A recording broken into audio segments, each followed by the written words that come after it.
Assalamualaikum warahmatullahi wabarakatuh. Puji dan syukur kita panjatkan kehadirat Allah Subhanahu wa Ta'ala, karena berkatnya lah kita masih dapat melaksanakan pembelajaran walaupun dilakukan secara daring.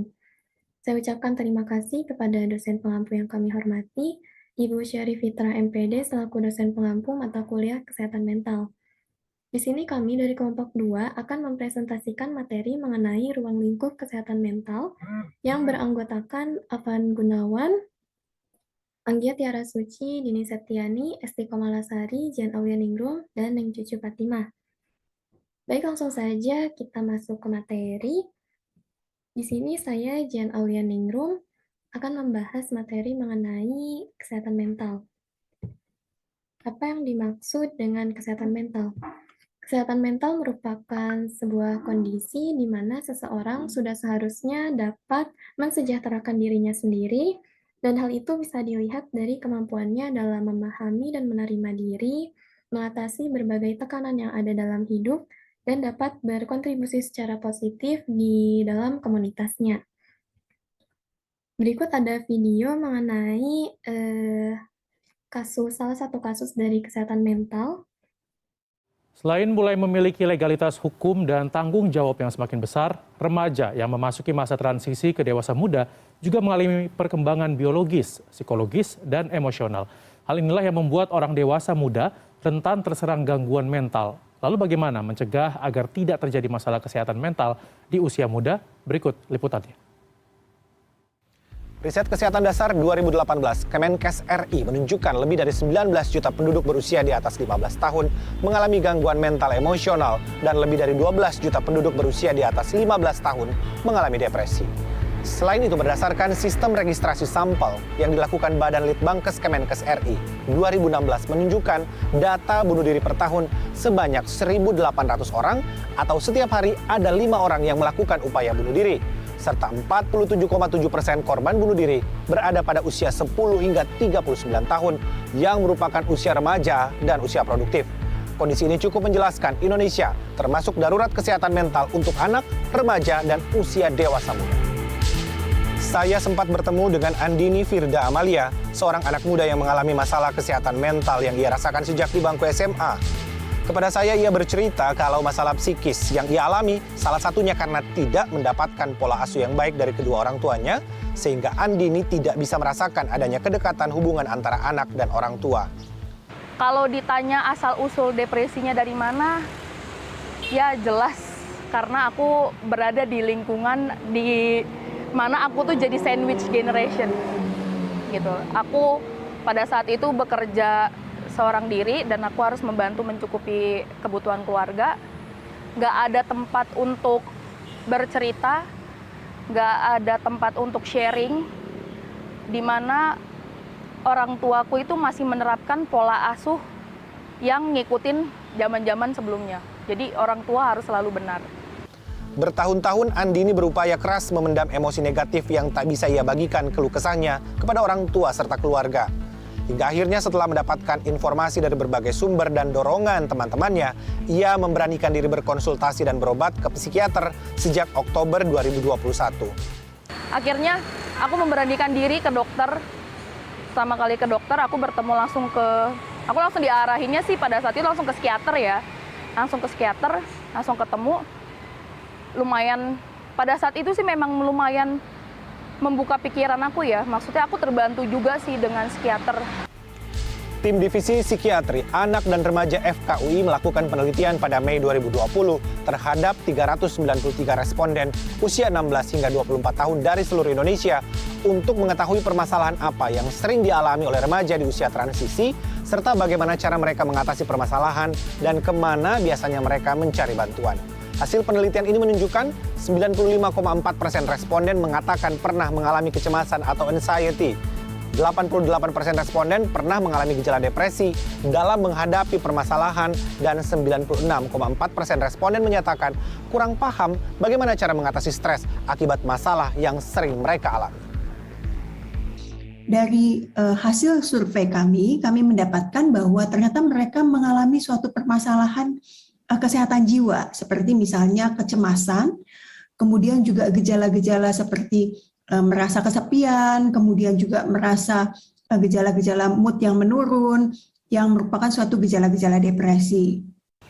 Meskipun remaja periode transisi ke dewasa muda rentan mengalami masalah kesehatan jiwa, tapi ternyata tidak banyak dari kelompok ini yang mengakses layanan kesehatan jiwa. Kurangnya layanan kesehatan mental di Indonesia membawa tantangan tersendiri, di mana tercatat hanya sekitar 0,29 psikiater dan 0,18 psikolog per 100.000 penduduk di Indonesia. Studi yang dilakukan tim Divisi Psikiatri Anak dan Remaja FKU ini mendapatkan 99,2% responden berharap layanan bantuan kesehatan mental yang menjamin kerahasiaan, 98,5% meminta layanan tersebut tidak menghakimi, dan 84,5% menyatakan layanan dapat diakses secara daring. Hal ini semua sebetulnya untuk mencegah masalah yang lebih berat di kemudian hari. Apabila tidak tertangani, stresor yang berkepanjangan ini juga akan menimbulkan suatu gangguan kesehatan jiwa yang lebih berat, seperti misalnya depresi yang berat, yang juga bisa menimbulkan suatu perilaku menyakiti diri sendiri atau perilaku misalnya bunuh diri. Juga mungkin ada gangguan-gangguan jiwa yang lebih berat di kemudian hari, seperti misalnya gangguan jiwa, seperti gangguan skizofrenia. Ketika stres sulit diatasi dengan kapasitas pribadi, ada tempatnya untuk berkonsultasi ke layanan profesional, misalnya ke psikolog atau psikiater. Nantinya akan ada intervensi atau tindakan yang dilakukan dalam bentuk konseling, psikoterapi, dan terapi obat-obatan atau psikofarmaka. Sebagai orang tua atau guru yang mendampingi remaja atau masa transisi ke dewasa muda, harus tetap menjaga komunikasi yang baik sambil melihat apakah ada perubahan emosi atau perubahan perilaku pada remaja. Beri kesempatan mereka untuk mengenali perasaan dan emosi yang dialami agar mereka bisa bercerita dengan mudah kesulitan apa yang sedang mereka hadapi. Arman Helmi, Galuh Prestisa, Jakarta. Baik, di sini ada tentang ruang lingkup kesehatan mental. Next, boleh next. Nah, jadi ruang lingkup kesehatan mental ini tuh terbagi menjadi 6 bagian. Antaranya ada kesehatan mental di dalam keluarga, kesehatan mental di dalam sekolah, di tempat kerja, di bidang politik, di dalam kehidupan beragama, bahkan di bidang hukum. Next.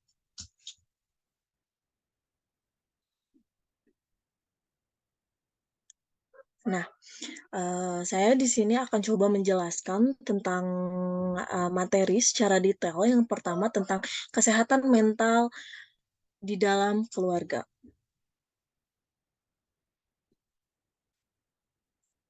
Nah, kesehatan mental di dalam keluarga tuh apa sih, bagaimana, dan kenapa hal tersebut itu sangat penting yang ada di dalam lingkungan keluarga. Nah, jadi gini teman-teman, ternyata fungsi kesehatan mental di sini tuh untuk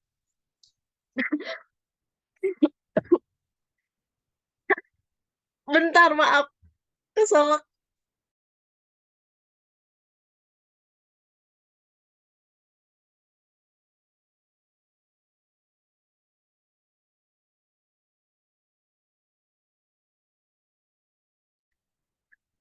Kesehatan mental di dalam keluarga tuh seperti apa sih, bagaimana, dan kenapa hal tersebut tuh penting di dalam lingkungan keluarga. Nah, jadi gini teman-teman, ternyata fungsi kesehatan mental di dalam keluarga itu memang menumbuhkan sisi positif pada mental yang sehat dan mencegah kemungkinan terjadinya mental yang tidak sehat di dalam anggota keluarga. Maka dari itu, di dalam anggota keluarga tersebut harus, mampu menciptakan keadaan psikologis yang aman, tentram, dan sebagainya. Nah, penerapan kesehatan mental di dalam keluarga sangatlah penting untuk tercapainya suasana keluarga yang harmonis dan tentram antar sesama keluarga. Misalnya, antar suami istri, orang tua dan anak, antar saudara yang harmonis. Nah, terus ada tentang faktor-faktor yang mempengaruhi kesehatan mental di dalam keluarga. Faktor yang pertama yaitu adanya suatu keturunan. Keturunan di sini tuh memberikan pengaruh kesehatan mental di dalam keluarga. Karena faktor biologis di dalam keluarga memang sangatlah memiliki peran yang sangat penting jika salah satu anggota pernah mengalami gangguan mental pada kesehatan, maka ada risiko anggota lainnya juga ikut terkena ke dalam kesehatan mental tersebut. Nah, yang kedua ada komunikasi. Komunikasi yang baik merupakan kunci dari sebuah hubungan dalam keluarga. Karena komunikasi merupakan hal yang terpenting di dalam keluarga untuk tetap terjalinnya keterbukaan antara keluarga. Nah, yang ketiga ada bonding. Penelitian menunjukkan kualitas hubungan keluarga yang baik bisa berdampak pada kesehatan mental hingga menyebabkan masalah fisik dan psikis terganggu. Jika keluarga yang memiliki ikatan secara intim dan tidak saling mendukung secara positif, lebih rentan untuk mengalami kecemasan dan stres yang berlebihan. Nah, kenapa sih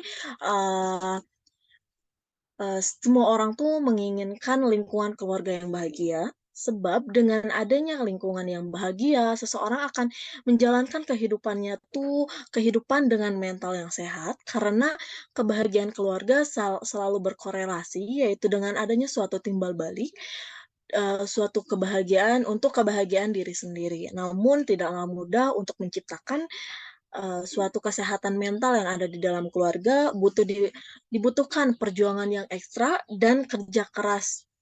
Baik, mungkin hanya itu yang bisa saya sampaikan. Next akan dilanjutkan oleh oleh teman lainnya.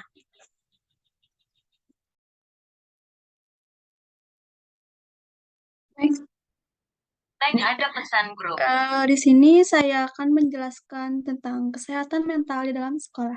Kesehatan mental di dalam sekolah itu eh, berkesinambungan kepada perkembangan kesehatan mental dalam emosional di sekolah. Misalnya emosional di sekolah ini berkaitan dengan karakteristik yang wujud dari emosi itu.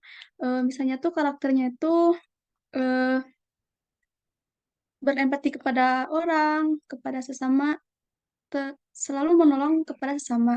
Kesehatan mental dalam sekolah didasarkan pada asumsi bahwa perkembangan kesehatan mental peserta didik dipengaruhi oleh keadaan emosional di sekolah. Pengetahuan serta pemahaman kesehatan sangatlah penting karena penting ini karena untuk memberikan motivasi, dorongan, atau solusi kepada peserta didik. Terutama kepada guru BK atau konselor, sangatlah penting untuk kesehatan mental ini. Eh, Siswa yang mengatakan kesulitan dalam mengembangkan mentalnya seperti ada permasalahan penyesuaian diri di sini peserta didik atau seseorang tidak mampu menyesuaikan dirinya karena ada karena keadaan fisiknya yang kurang eh, dan yang lainnya. Penyesuaian diri ini tergantung kepada dirinya sendiri untuk menerima kekurangannya dan lainnya. Yang kedua itu adanya konflik dengan orang tua. Nah, ini sering terjadi di dalam keluarga karena konflik orang tua itu tergantung kepada anaknya karena anaknya melakukan kesalahan seperti pergaulan bebas. Pergaulan bebas di sini anak yang sering keluar malam. Nah, ini akan terjadi adanya konflik dengan orang tua dan kesehatan mental anak ini pasti akan terganggu karena adanya konflik itu. Eh, yang ketiga itu adalah masalah pribadi. Masalah ini selalu dibawa-bawakan kepada lingkungan sekolah yang akhirnya peserta didik akan tidak bersemangat ketika berada di lingkungan sekolah dan kesehatannya itu selalu tidak maksimal. Eh, dan yang terakhir itu ada masalah akademis. Masalah akademis di sini berkaitan dengan potensi dan kemampuan seseorang untuk mengembangkan potensinya itu. Misalnya dalam minat dan bakat itu akan bermasalah ketika orang lebih bakatnya itu lebih tinggi, lebih lebih jago. Nah, itu akan berpengaruh kepada kesehatan karena saling bersaing dengan ketika di sekolah. Selanjutnya kesehat- kesehatan mental di dalam lingkungan sekolah harus ada perubahan karena berkaitan dengan diri sendiri untuk menumbuhkan dan meningkatkan kesehatan agar tidak terjadi gangguan-gangguan mental lainnya. Selanjutnya akan dijelaskan oleh teman saya. Oke, di sini saya akan menjelaskan tentang kesehatan mental di tempat kerja. Permasalahan-permasalahan banyak terjadi di tempat kerja, termasuk permasalahan mental yang disebabkan oleh stres. Jika hal tersebut terjadi di sebuah perusahaan, itu dapat menyebabkan terjadinya stagnasi produktivitas kerja pada karyawan maupun pemimpinnya. Jika hal ini terjadi, perusahaan itu akan mengalami kebangkrutan. Saya akan memberikan contoh-contoh masalah yang banyak terjadi di tempat kerja. Yang pertama itu contohnya seperti kekecewaan atas kurangnya terjamin kesejahteraan dalam hal honor atau gaji serta tunjangan yang diterima. Kemudian terjadinya konflik di tempat kerja dengan atasan atau partner ketika senior menegur salah satu karyawan karena ingin menguji mental karyawan tersebut. Apakah akan bertahan di tempat kerja tersebut atau tidak. Kemudian pekerjaan yang sedang dijalani ini tidak sesuai dengan passion atau kemampuannya. Kemudian beban kerja yang diberikan itu terlalu berat, terlebih tidak sebanding dengan gaji yang dibayarkan. Nah, ada beberapa upaya untuk mencapai keberhasilan, keuntungan, itu pemimpin harus memperhatikan kesehatan mental para karyawannya, juga para pemimpinnya tersendiri. Lembaga pemerintah atau swasta itu berperan sangat penting untuk mencegah terjadinya masalah mental seperti gangguan emosional yang dapat menyebabkan stres di tempat kerja. Terima kasih. Selanjutnya akan saya jelaskan tentang kesehatan mental di bidang politik. Kesehatan mental di kehidupan politik banyak dari sebagian orang yang bergelut di bidang politik dan mengalami gangguan mental. Contohnya, berkhianat kepada rakyat dan adanya stres dapat menimbulkan perilaku agresif, seperti saat gagal menjadi calon legislatif, dan lain-lain. Nah, salah satunya itu kan tadi ada berkhianat kepada rakyat, terus ada pemalsuan ijazah, dan money politik. Adapun contoh suatu kejadian mengenai gangguan kesehatan mental pada bidang politik, yaitu salah satunya gangguan emosi yang dialami oleh Thomas Eggleton. Beliau mengalami depresi akibat gagal dari pencalonannya sebagai wakil presiden Amerika. Kemudian beliau mengalami perawatan melalui terapi. Kesehatan mental memerlukan dukungan politik. Karena proses perbaikan anggaran kesehatan di Indonesia, khususnya untuk kesehatan mental, memerlukan dukungan policy maker. Beragam upaya dari para mental health expert tidak lengkap tanpa dukungan politik, membekali para politisi dengan pengetahuan komprehensif mengenai isu kesehatan mental adalah salah satu langkah tepat bagi para penyusun kebijakan kesehatan mental agar proses politik anggaran berjalan secara lancar. Sekarang, saatnya untuk menjadikan isu kesehatan mental menjadi salah satu isu prioritas, tidak lagi menempatkannya pada posisi yang subordinat. Policy maker tidak bisa berjalan sendiri tanpa dukungannya para mental health expert. Riset-riset epidemiologis ini harus digencarkan untuk mengakomodasi evidensi based policy. Usaha untuk menjembatani expert ini dengan policy maker harus dimulai dari di sini. Sekian akan dilanjutkan oleh teman saya.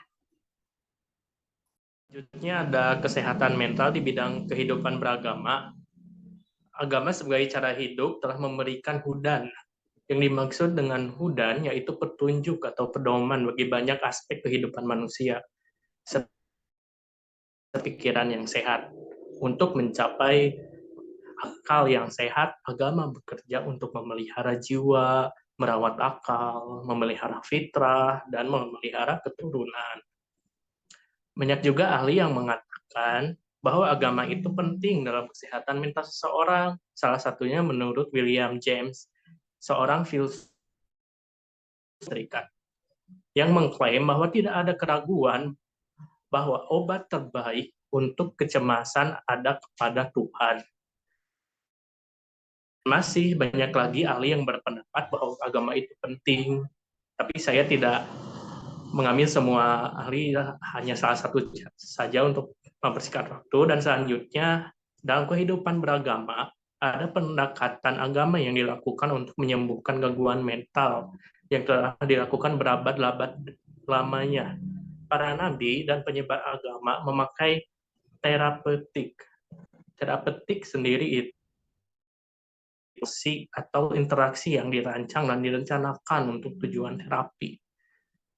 Dalam rangka membina hubungan antara perawat dengan pasien agar dapat beradaptasi dengan stres, mengatasi gangguan psikologis, sehingga dapat melegakan serta membuat pasien merasa nyaman, yang akhirnya mempercepat proses penyembuhan pasien. Pesan yang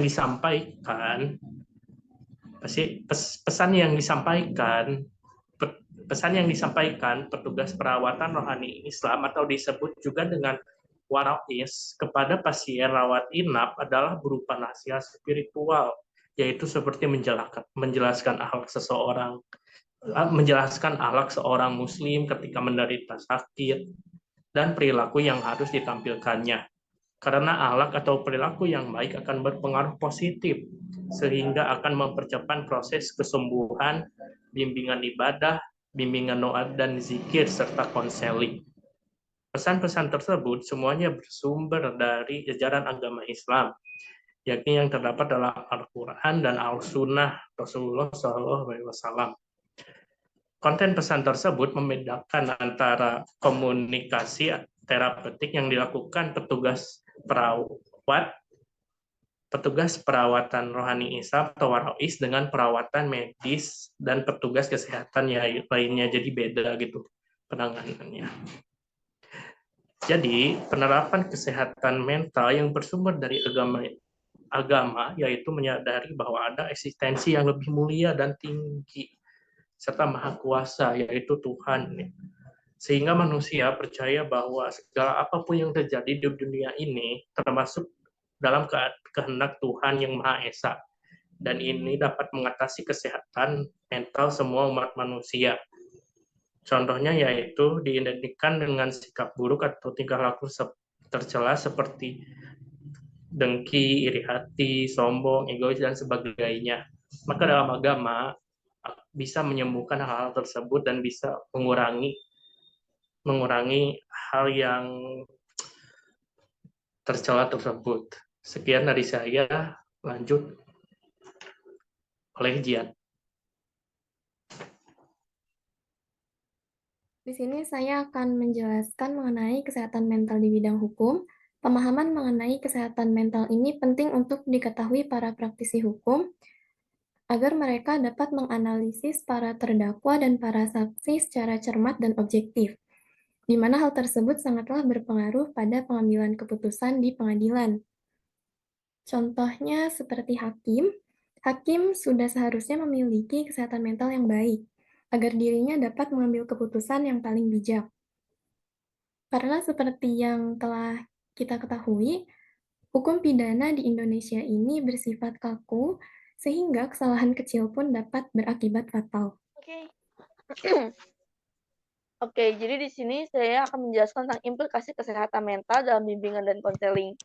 Kesehatan mental ini sangatlah penting untuk diperhatikan dalam setiap lingkup kehidupan. Terdapat banyak gangguan kesehatan mental yang bisa membahayakan apabila dibiarkan tanpa penanganan. Gangguan kesehatan mental ini tidak hanya menyerang psikis saja, melainkan juga menyebabkan sejumlah masalah fisik apabila dibiarkan secara berlarut-larut. Contohnya adalah seperti skizofrenia, depresi, stres, dan masih banyak lagi. Oleh karena itu, bimbingan konseling ini sebagai salah satu cabang psikologi yang memiliki peranan penting dalam menjaga kesehatan mental dan sudah sepatutnya sebagai praktisi dalam bimbingan dan konseling harus mampu untuk memberikan pengarahan serta bimbingan kepada siswa dalam mencapai kehidupan dan pergaulan yang sehat serta bermartabat. Hal ini bertujuan agar siswa tidak terjerumus pada hal-hal negatif, sehingga para siswa pun memiliki basic dalam pemahaman dan implementasi mengenai kesehatan mental. Dengan adanya bimbingan konseling ini, diharapkan peserta didik dapat memahami pentingnya kesehatan mental dan berupaya untuk menjaga kesehatan mental di setiap lingkup kehidupannya. Terima kasih.